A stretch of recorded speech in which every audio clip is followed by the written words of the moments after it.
नमस्कार, आप देख रहे हैं न्यूज 24। आपके साथ मैं हूं रवि ठाकुर। शाम के 5 बजने को हैं और वक्त है शाम की ब्रेकिंग न्यूज का। अगले आधे घंटे में आप देखेंगे दिन भर की तमाम बड़ी खबरें।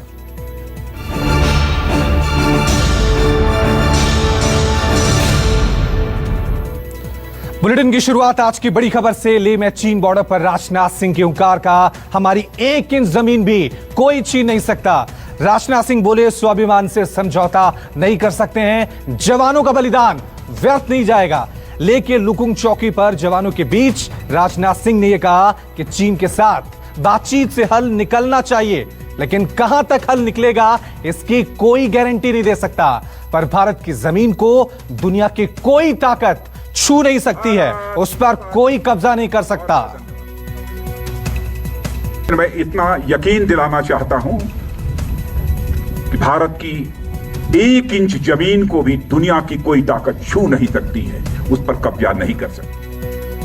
वहीं आपको बता दें कि एलएसी और एलओसी के दौरे पर हैं देश के रक्षा मंत्री राजनाथ सिंह। इस दौरान राजनाथ सिंह ने पैरा ट्रूपिंग और सैन्य अभ्यास का जायजा भी लिया। पेंगोंग झील के पास पैरा कमांडोज के अभ्यास को भी देखा। रक्षा मंत्री के सामने पैरा कमांडोज ने शानदार प्रदर्शन किया। पेंगोंग झील के पास ही भारत और चीन के सैनिक आमने सामने आए थे। भारत ने पेंगोंग झील के पास अपनी ताकत दिखाई। अपाचे और MI-11 हेलीकॉप्टर ने भी उड़ान भरी। दुश्मनों के छक्के छुड़ाने वाले तोपों का शौर्य भी देखा आज पूरे देश ने। यही नहीं, इस दौरान राजनाथ सिंह ने सेना के राइफल पर भी अपने हाथ आजमाए। वहीं आपको बता दें कि कल राजनाथ सिंह अमरनाथ यात्रा पर भी जाएंगे। चलिए इस खबर पे और ज्यादा जानकारी के लिए सीधा रुकते हैं हमारे संवाददाता अमित का। अमित, आज देश के रक्षा मंत्री लेह के दौरे पर थे। आज एलएसी का दौरा है, कल एलओसी की तरफ वो रुख करेंगे। एक संदेश दिया है देश के दुश्मनों को, चीन को भी और पाकिस्तान को भी।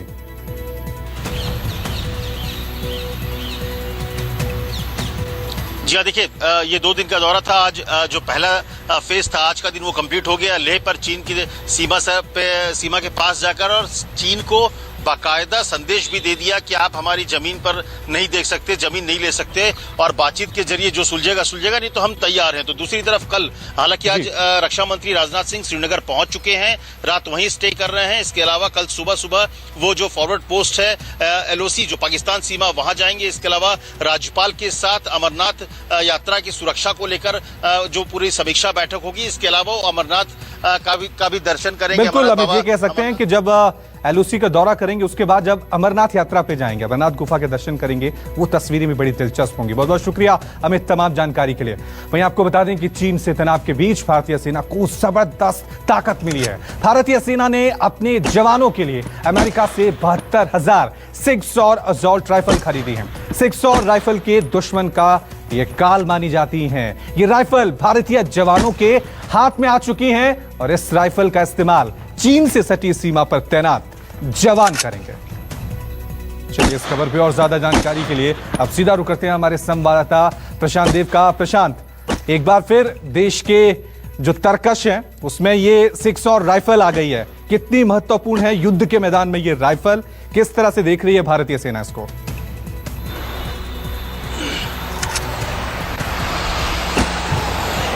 देखिए, सेना के आधुनिकीकरण का एक हिस्सा है और ये एक बहुत ही अहम सौगात उन जवानों के लिए है जो बहुत ही दुनिया की सबसे सर्वोत्तम और हल्की राइफल, जिसकी मारक क्षमता बहुत ही जबरदस्त बताई जाती है, वो उनको मिल चुकी है, जिससे कि जो सीमा पे प्रहरी हैं बहुत ही आत्मविश्वास के साथ वो जब भी ऐसा मौका आएगा मोर्चा लेंगे। इसके पहले जो हथियार थे उससे कई गुना ज्यादा इसकी ताकत है, इसकी मारक क्षमता बहुत जबरदस्त है और इस्तेमाल में बहुत आसान है। तो एक सौगात जवानों को दे दी गई है।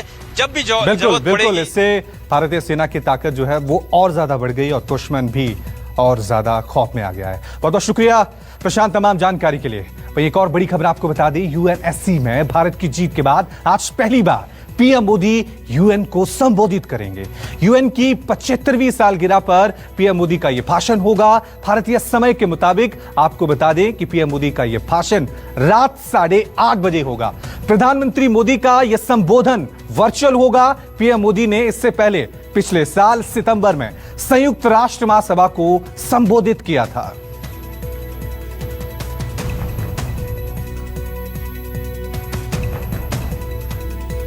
वहीं दूसरी तरफ सीमा विवाद पर राहुल गांधी ने सरकार को फिर घेरा है। राहुल गांधी ने एक वीडियो संदेश के जरिए भारत चीन को लेकर सरकार की नीतियों पर सवाल उठाए हैं। राहुल गांधी ने कहा है कि जहां तक विदेश नीति का सवाल है, अपने पड़ोसियों के साथ चीजें ठीक नहीं है, इसलिए चीन ने ऐसा कदम उठाया है। चीन के साथ ही राहुल गांधी ने नेपाल सीमा विवाद मुद्दे पर भी सरकार को घेरा है। राहुल गांधी बोले, सरकार को बदहाली की सच्चाई की तस्वीर स्वीकार करनी चाहिए। Today you have a country which is economically in trouble as far as foreign policy is concerned, in trouble with its neighbors, and that's why the Chinese have decided that this is possibly the best time to act, and that is why they have acted. वहीं राजस्थान की सियासत में audio की जंग देखने को मिल रही है। कांग्रेस ने बीजेपी पर राजस्थान में सरकार गिराने के गंभीर आरोप लगाए हैं। कांग्रेस नेता रणदीप सुरजेवाला ने ऑडियो टेप का हवाला दिया और बीजेपी के दो लोग संजय जैन और केंद्रीय मंत्री गजेंद्र शेखावत के ऑडियो का दावा किया। कहा, ये दोनों विधायक पैसे की लेन देन करने की बात कर रहे हैं। पायलट समर्थक विधायक भंवरलाल शर्मा पर उन्होंने गंभीर आरोप लगाए। रणदीप सुरजेवाला ने 2 ऑडियो टेप होने का दावा किया है। भारत सरकार के कैबिनेट मंत्री श्री गजेंद्र शेखावत जी, श्री भंवरलाल शर्मा जी, जो कांग्रेस के विधायक हैं, वे भाजपा नेता संजय जैन जी की तथाकथित बातचीत सामने आई। वहीं कांग्रेस की शिकायत पर एसओजी ने एफआईआर दर्ज कर ली है। ऑडियो की जांच भी शुरू हो गई है। कांग्रेस के मुख्य सचेतक महेश जोशी ने 2 शिकायतें दर्ज कराई हैं। ये शिकायत वायरल ऑडियो को लेकर दर्ज कराई गई हैं। एसओजी ने शिकायत के बाद सेक्शन 124A और 120B में 2 मामले दर्ज किए हैं। ऑडियो क्लिप की सच्चाई जांचने में एसओजी की टीम जुटी हुई है।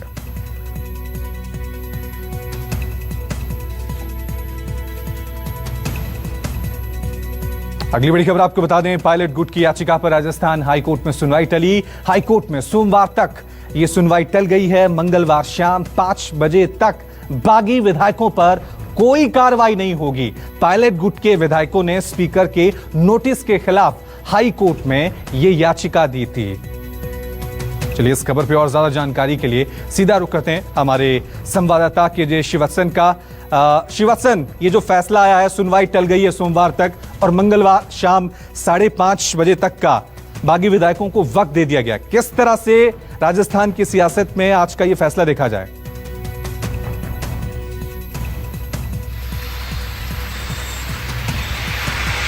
देखिए, अदालत का आज का ये फैसला तो नहीं कहा जा सकता, लेकिन अब तक एक बड़ी राहत कही जा सकती है, क्योंकि ये सोमवार को फिर से सुबह 10 बजे अदालत बैठेगी, क्योंकि दोनों पक्षों की बहस पूरी हो चुकी है। सचिन पायलट की तरफ से जहां चैलेंज दिया गया था कि स्पीकर का फैसला ही नोटिस ही गलत है, क्योंकि स्पीकर विधानसभा नहीं चल रही है, नोटिस नहीं दे सकते।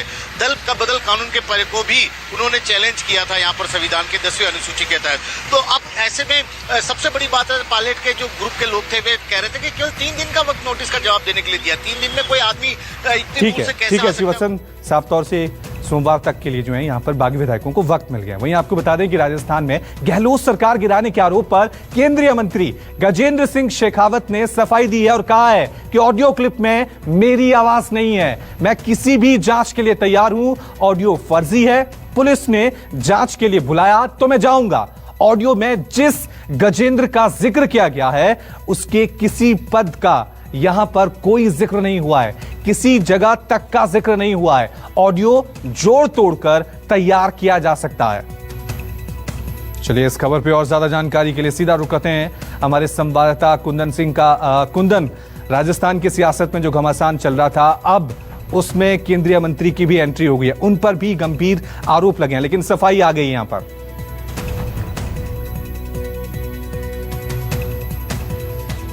बिल्कुल गंभीर आरोप हैं। केंद्रीय मंत्री हैं, राजस्थान से आते हैं, युवा मंत्री हैं, पहली बार कैबिनेट मंत्री बने थे और उनका बहुत सीधा एक ऑडियो टेप रिलीज किया गया और बहुत सीधा आरोप लगाया गया। लेकिन जिन 2 लोगों पे आरोप है उसमें भंवरलाल शर्मा कांग्रेस के विधायक हैं और खुद गजेंद्र शेखावत की बात हो रही। गजेंद्र शेखावत ने बहुत साफ कहा कि वो गजेंद्र सिंह शेखावत लिखते हैं, गजेंद्र नहीं लिखते, और जिस लहजे में बातचीत की गई है वो उनका लहजा नहीं है। और जिस तरह के जांच आप करना चाहते हैं कर सकते हैं, लेकिन एसओजी में मामले को दर्ज करा करा के और जिस तरीके से ये माना जा रहा है कि एसओजी मानेसर के इस होटल पे भंवरलाल शर्मा से और खुद उनसे पूछताछ करने के लिए दिल्ली के उनके घर पे आएगी, तो एक राजनीतिक ठीक है कुंदन, अब देखना यह है कि जब जांच होती है उसमें क्या निकलकर सामने आता है। वहीं आपको बता दें कि राजस्थान में सियासी उठापटक के बीच कांग्रेस ने बड़ी कार्रवाई की है। पायलट गुट को बड़ा झटका लगा है। निलंबित किए गए बागी विधायक भंवरलाल और विश्वेंद्र सिंह, सरकार ने भंवरलाल और विश्वेंद्र सिंह को नोटिस भेजा है।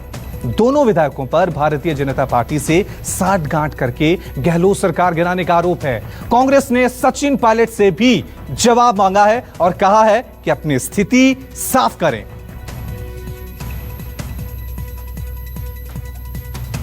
राजस्थान की सियासत पर एक और बड़ी खबर आपको बता दें। महाराष्ट्र कांग्रेस के नेता सचिन सावंत का आरोप, गहलोत सरकार गिराने के लिए 500 करोड़ रुपए दिए गए हैं। तो एक एक करके यहां पर बड़े आरोप जो हैं और खुलासे भी यहां पर हो रहे हैं। साफ तौर से यहां पर महाराष्ट्र से अभी आवाज सामने आई है और कहा गया है कि मुंबई में 500 करोड़ रुपए जमा किए गए थे राजस्थान में सरकार को गिराने के लिए। जानकारी मिली है कि 500 करोड़ से ज्यादा की जो रकम है ये मुंबई से जमा की गई है राजस्थान सरकार को गिराने के लिए, और इसके बारे में हमने राज्य के गृह मंत्री जी से, अनिल देशमुख जी से बात की है। उनको भी उनके विभाग की से ये जानकारी मिली है, ऐसा बताया जा रहा है। चलिए इस खबर पर और ज्यादा जानकारी के लिए सीधा रुख करते हैं हमारे संवाददाता दीपक दुबे का। दीपक, अब महाराष्ट्र से आवाज आ रही है कि राजस्थान में सरकार गिराने के लिए 500 करोड़ रुपए जमा किए गए थे, वो भी मुंबई में।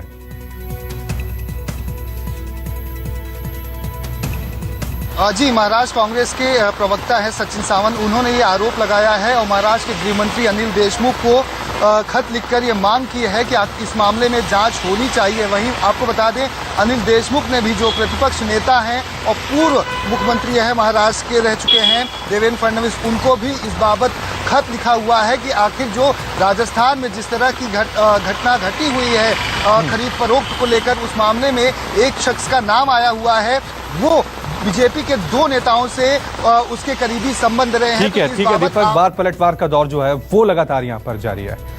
वहीं आपको बता दें कि माफिया मुख्तार अंसारी के गैंग पर शिकंजा कसने लगा है। जौनपुर में कुछ दिनों पहले गिरफ्तार किए गए माफिया मुख्तार अंसारी के करीबी मछली व्यवसायी रविंद्र निषाद की दूसरी संपत्ति को आज कुर्क करने की कार्रवाई की गई है। साथ ही मकान पर पोस्टर भी चिपका दिया गया है, जिससे कोई मकान को खरीद या बेचने की कोशिश ना करे। पुलिस के अनुसार इस संपत्ति की अनुमानित लागत लगभग 1 करोड़ 10 लाख रुपए बताई गई है।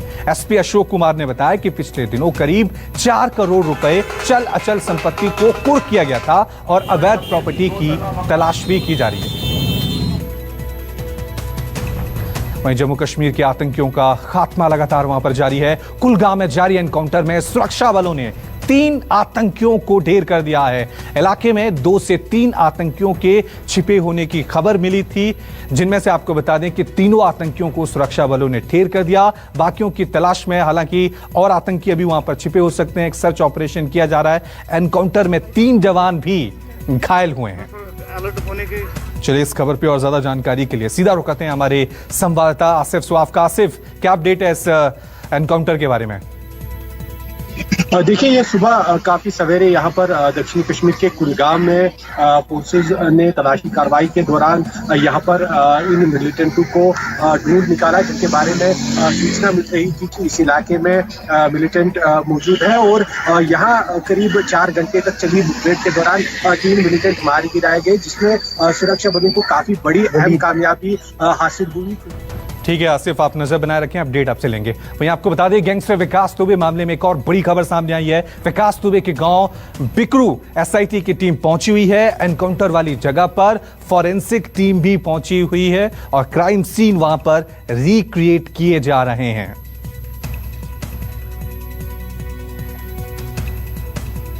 तो आपको बता दें कि एसआईटी की टीम बिकरू गांव पहुंची हुई है। क्राइम सीन वहां पर दोबारा रिक्रिएट किए जा रहे हैं। किस तरह से पूरा घटनाक्रम हुआ था उसको लेकर जांच आगे बढ़ रही है। एक एक कर वहां पर तथ्य तलाशे जा रहे हैं। किस तरह से पुलिस पर हमला हुआ था, किस तरह से वहां पर विकास दुबे की गैंग ने 8 पुलिस वालों को शहीद कर दिया था, इसको लेकर पूरे जो क्राइम सीन है उसको रिक्रिएट किया जा रहा है। चलिए इस खबर पे और ज्यादा अपडेट के लिए अब सीधा रुक करते हैं हमारे संवाददाता अशोक तिवारी का। अशोक, क्या जानकारी मिल पा रही है जिस तरह से एसआईटी की टीम वहां पहुंची है, क्या कुछ हो रहा है वहां पे? देखिए, दरअसल जिस दिन से इस पूरे घटनाक्रम को लेकर एसआईटी का गठन किया गया था, उस दिन से लगातार एसआईटी की टीम कानपुर में रहकर जांच कर रही है। आज कानपुर का जो बिकरू गांव था, जहां पर पूरा शूटआउट हुआ था, वहां पर पूरे क्राइम सीन को रिक्रिएट किया गया है। और इसके अलावा जहां पर प्रेम प्रकाश, जो कि विकास दुबे के बहुत खास माने जाते थे, उनको मुठभेड़ के दौरान मार गिराया गया था, वहां पर भी क्राइम सीन रिक्रिएट किया गया। यानी कैसे पूरा घटनाक्रम घटित हुआ, कैसे आमने सामने दोनों पक्ष आए, यानी कि पुलिसकर्मी और जो गैंगस्टर्स थे वो कैसे आमने सामने आए, उस पूरे सीन को रिक्रिएट किया जा रहा है। और इसके अलावा कड़ियां जोड़ने की कोशिश की जा रही है कि कैसे पूरा घटनाक्रम घटित हुआ होगा। दूसरी बड़ी डेवलपमेंट इस पूरी खबर में यह भी है कि जो ठीक है अशोक, तो कोशिश कर रही है एसआईटी की टीम, जो कड़ियां भी जुड़ी नहीं उनको जोड़ने की कोशिश की जा रही है सीन रिक्रिएट करके। वहीं आपको बता दें कि गैंगस्टर विकास दुबे और उसके साथियों के एनकाउंटर मामले में यूपी सरकार ने सुप्रीम कोर्ट में अपना जवाब दायर किया है। हलफनामे में यूपी सरकार ने कहा है कि उज्जैन से लाते समय विकास दुबे वाली गाड़ी की दुर्घटना और पुलिस वालों पर गोली चलाने की घटना पूरी तरह सही है। पुलिस वालों ने आत्मरक्षा में गोली चलाई थी। एनकाउंटर को किसी भी तरह से फेक एनकाउंटर नहीं कहा जा सकता। चलिए इस खबर पे और ज्यादा जानकारी के लिए सीधा रुकते हैं हमारे संवाददाता प्रभाकर का। प्रभाकर, अब यूपी सरकार ने जवाब दे दिया कि इसको फेक एनकाउंटर नहीं कहा जा सकता, आगे क्या होगा?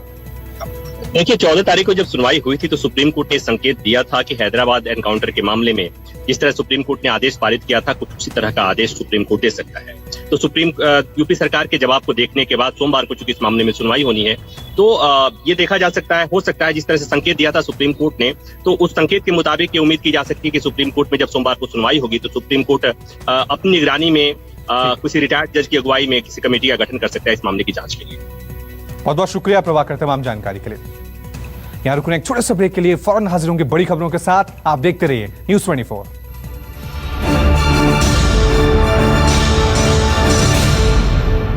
नमस्कार, मैं हूं मानक गुप्ता।